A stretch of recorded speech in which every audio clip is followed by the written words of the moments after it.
She Never Had by Nadine J. Barton. Love, in its essence, is a spiritual fire. A quote by Lucius Annius Seneca. Acknowledgement. First and foremost, I want to thank God, because ultimately without Him, I wouldn't be able to do any of this.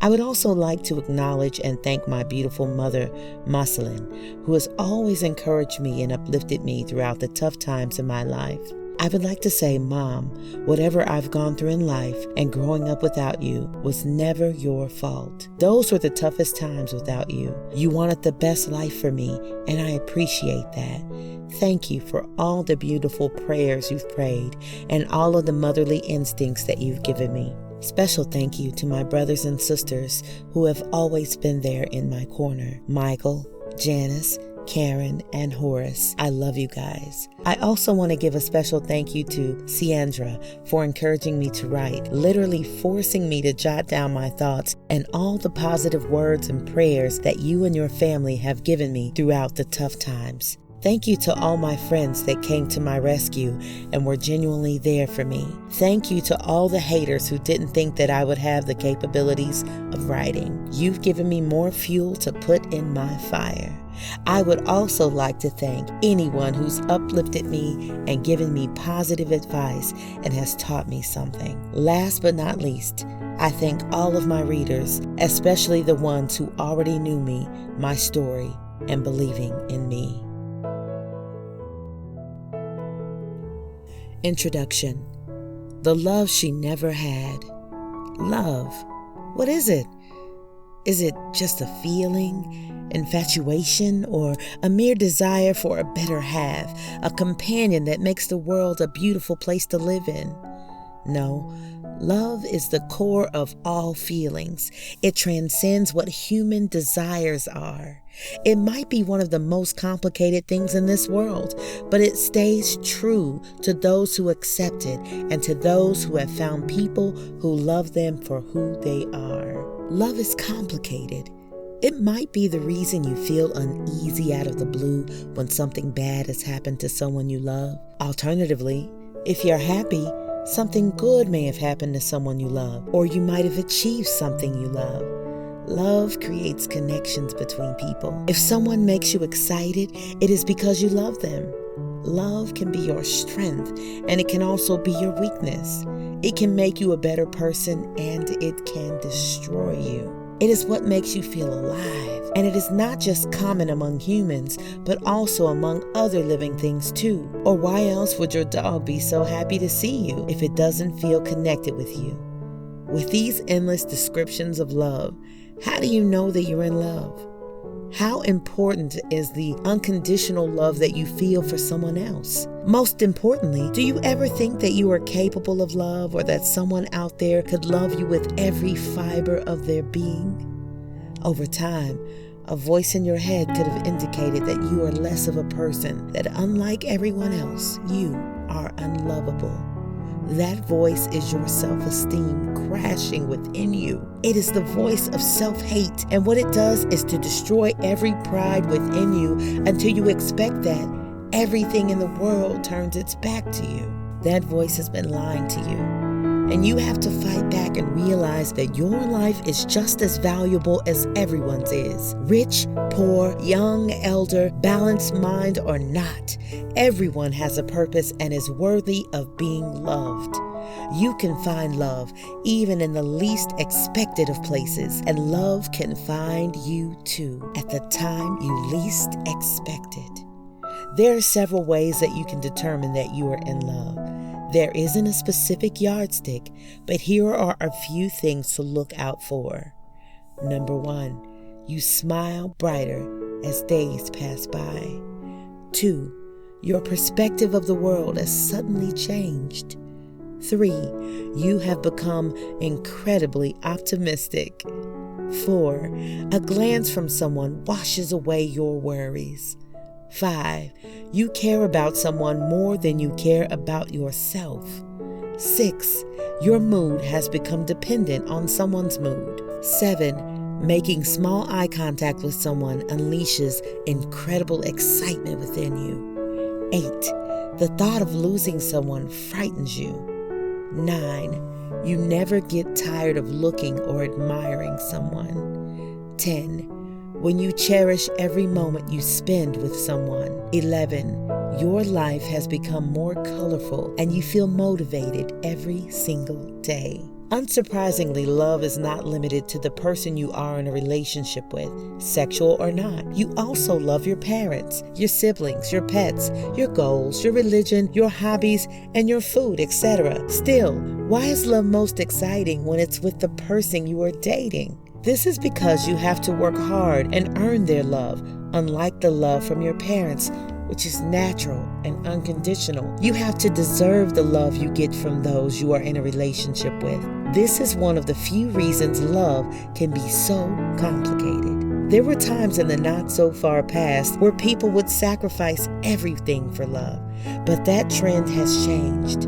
What is sacrificed in our age is love itself. What changed? Why isn't love unconditional and non-political as it had always been? What brought about the so-called complications? The truth is that millions of people now love for their personal interests. They pretend to love for personal gains, which can be anything from financial benefits to social aids. This has made love so dangerous in the 21st century. And yet every human needs to be loved in order to feel alive, in order to have a sense of companionship in a world filled with billions of people. Unfortunately, you can also be deprived of love regardless of the saying that there is always someone out there who would love you. You could also love someone wholeheartedly and they would never love you back the same way. So what happens when this is the situation? What if someone makes you feel useless? What if no one is happy with your existence? Or what if the beautiful times of unconditional love that you once had are over? Can you still live a life filled with beautiful memories? Would you still find love again? The Love She Never Had is a story of a girl who has been searching for love continuously in her life. It is a story that traces the advent of love from the naivety of childhood to adulthood, where everything is crystal clear, but dangerous to a feeble heart. We come to love not by finding a perfect person, but by learning to see an imperfect person perfectly. A quote by Sam Kean. Disclaimer. Within this book, the names of the characters have been changed to protect the innocent. Some events are factual, while others are not. Chapter 1. Why Dad? The relationship between a father and a daughter is supposedly the most powerful relationship in the world. A father is said to be a woman's first love. Every woman tries to find a man just like him. But what if this is no longer a truth? What if this is an assumption that has over time passed as every woman's reality? An undeniable fact is that there are millions of women out there who wished they were daddy's little girl. The lucky ones perhaps found fathers who cherished them like gems, fathers who protected them all through their lives, and men who made them feel like their world revolved around them. Sadly, not all of us ended up with a fantasy father we wished for, nor do we have an ideal daddy-little girl relationship to recollect affectionately. Even worse, there are a lot of daughters who barely have enough pieces to make a whole father figure. You probably have memories of your father bringing unexpected gifts home for you when you were a child. This could be a toy, some chocolate and candy, or even a new sweater for the cold. Whatever it was, it made you feel precious, as if there would always be someone in the world who cared about you. In my case, such a blessing did not happen. It never did. One of the memories of my childhood that I can vividly remember is how my mother forcefully sends me to the bed whenever it's 8 p.m. She knows I won't be sleeping, but still, that never stopped her. I would resist at first, but you can never escape her determination to make you do anything. So I would just lay in bed, switching sides, noticing the much-needed repainting of the room, and wondering when life would show some mercy on me. I wish sometimes that there would be no school the next morning, but that never happened. The only thing that I constantly got going for myself was my childhood innocence, the inexplicable joy that I felt over the idea that my parents could live under the same roof. Wishful thinking, huh? since my dad left my mother when I was a baby. I usually wish that he hadn't, though. I could at least get a hug from him whenever I came back from school. In reality, however, my father had only hugged me a few times. In those times, he often gave me a fake smile, showing how he's neither happy to see me nor glad to have me in his life. I imagined that the relationship between us would work. He loves me, I often muttered to myself. All fathers do. All men love their daughters. I repeated the words until I finally dozed away, slipping into a dream where his smile is genuine and his arms wrapped around me with love. As I earlier said, the only constant thing in my life then was my childhood innocence, and it was evident through every experience that I had until I became an adult.